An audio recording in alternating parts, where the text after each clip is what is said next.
20 GOP senators voted against legislation approved by the Senate late Friday that would bolster Social Security benefits for over 2 million American citizens working in a range of occupations.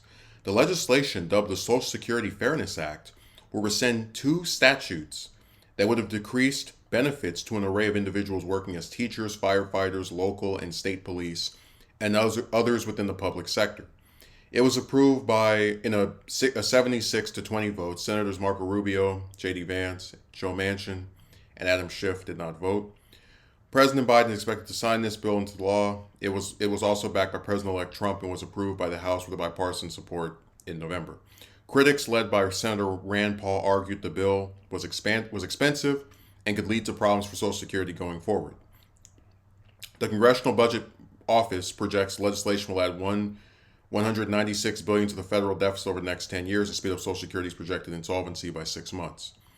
These are the 20 senators that vote against Social Security bill. So before we read them, I just want to say, if we had consistency, and I do have to admit, Rand tends to be one of the people who will vote against military budgets because he says they're too expensive, and I think they are. When you're, pissing out $800 billion, almost $900 billion, per year for these different foreign conflicts, and that's the kind of stuff where when he critiques it, we see eye to eye. But what I have an issue with is that with a lot of the names you're going to see me read, almost all of them, because it's 20 of them, almost all of them voted for that last military budget of 800, I think it was 96 billion. And it's like, if you guys are so worried about the deficit and the insolvency of Social Security and the high spending and where are we going to get this money from, and we're going to be so decrepit in terms of our funding, where the hell is this consistency when it comes to asking, why do these military budgets get so big every year, and what can we do to reduce them by a significant margin? Because like I said, there's only an issue of money and financing when it comes to domestic programs. So going through this list, you have John Barrasso, everyone's favorite Katie Britt, the 2028 Republican presidential nominee. I don't know how I'd love to see some attack ads with this in there. Ted Budd of North Carolina, Mike Crapo, Ted Cruz, Steve Daines, Joni Ernst, Chuck Grassley, Ron Johnson, Mike Lee, Cynthia Loomis, McConnell, and of course Rand. We already mentioned him. Mitt Romney. Isn't it funny that somebody like Romney will criticize, the Trump wing of the Republican Party and their extreme and all this other crap, but then when it comes to pretty much any budgetary or economic issue, he votes exactly like the rest of them. Because it's all change on the outside, continuity on the inside. All this stuff about decorum and all the rest of that crap doesn't mean anything when it comes to not giving people the benefits that they should have as contributing members of society. Okay, Mike Rounds, John Thune, and it's like that's your next Senate Majority Leader voting to screw people out of money.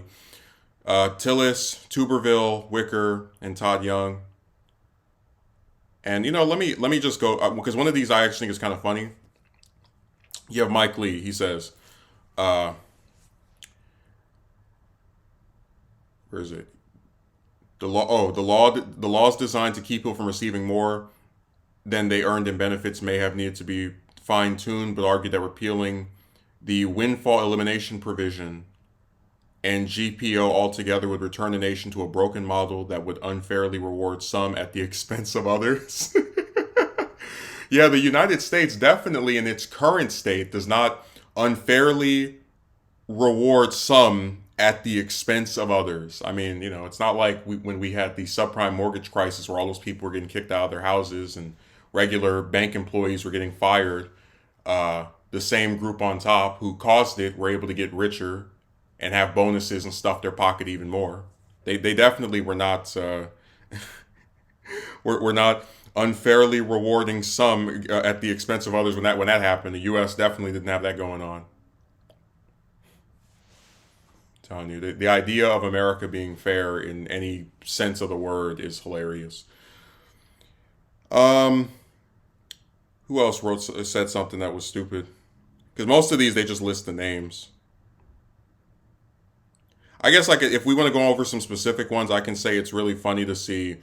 Like imagine if you're a firefighter, because they were talking about how Trump was able to get a majority of the, or rather like make inroads with working class people and blue collar workers and whatever. Like imagine being a firefighter in Texas and you voted for Trump and you voted for Cruz because they, the Republicans they dominated in Texas this past cycle.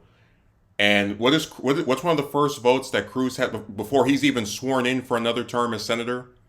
Trying to strip you of getting some Social Security benefits under the guise of being concerned about the deficit and the insolvency of the system. It is such a joke. But imagine like that you voted for him a month ago, and one of his first votes after that is to stop you from getting benefits. And like I said, I'd be a little bit more understanding of the Republican backlash, right? If this were just, general welfare programs for people that don't want to work. But it's like these are you have again teachers, firefighters, police. Remember the Blue Lives Matter crap that the Republicans were singing? When are blue lives going to matter so much to where you can stop half of your party from voting to give them benefits? From voting against giving them benefits, excuse me. When are they going to be of such significance that you won't have the the outgoing Senate the outgoing Republican leader in the Senate and the incoming Republican leader, both McConnell and Thune vote against this, trying to stop them from getting Social Security benefits or voting against them getting an increase. It is nuts. And I've said before, both parties are terrible. They're bad. But the one thing they're really slick about, I have to give them credit for, is that they're good actors in the sense that if things get really bad, they will do things that they normally wouldn't do. When we had that virus going around and people were catching this disease and dying left and right, they knew they couldn't charge people to get a vaccine. So that's why they made it free. When you're looking at something like this where both parties, 70 something senators sat together and they agreed and they said, hey, you know what? We have issues with Social Security. That's obviously something that's been talked about. Not as much as it should be, but there are issues with it. But we're not going to allow two statutes to rescind the benefits of these working people, right? I mean, again, both parties are bad, but they know how the optics look of, oh, Biden wants to pass some bill. Both Biden and Trump want to pass some bill that has to do with allowing workers to get benefits that they're entitled to, and stopping some series of provisions from preventing that or decreasing that.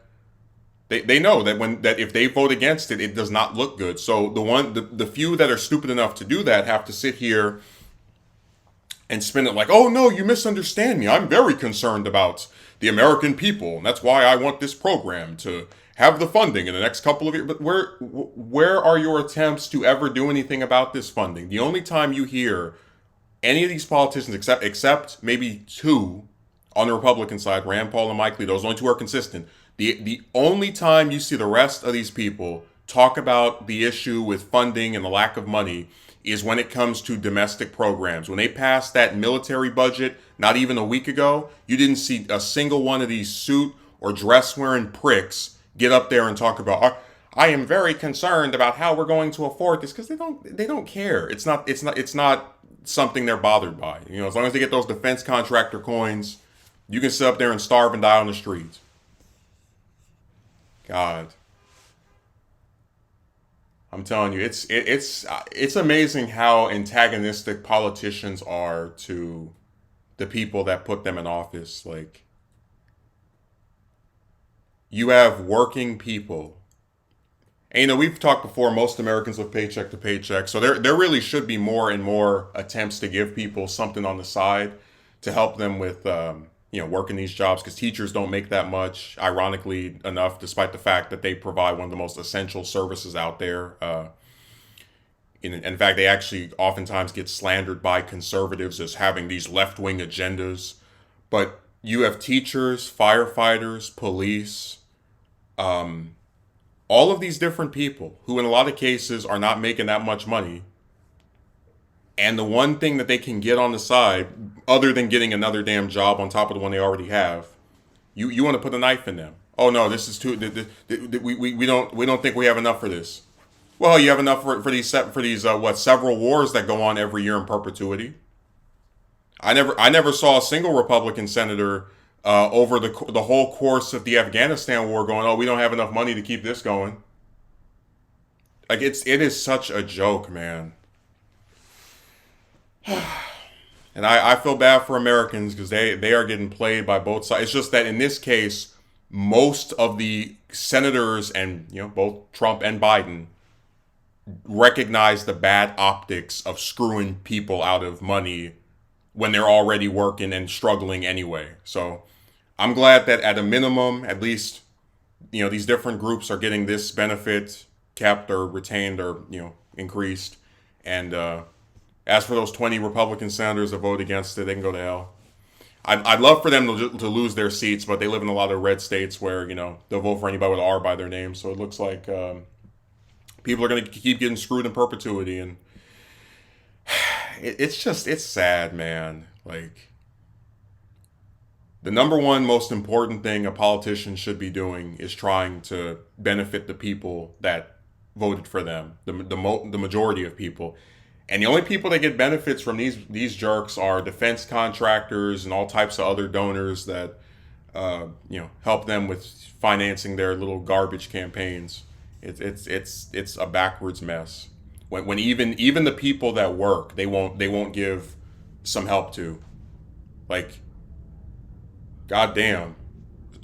Sorry that this itty bitty salary isn't enough. Can I get a few coins on the side? Oh nope.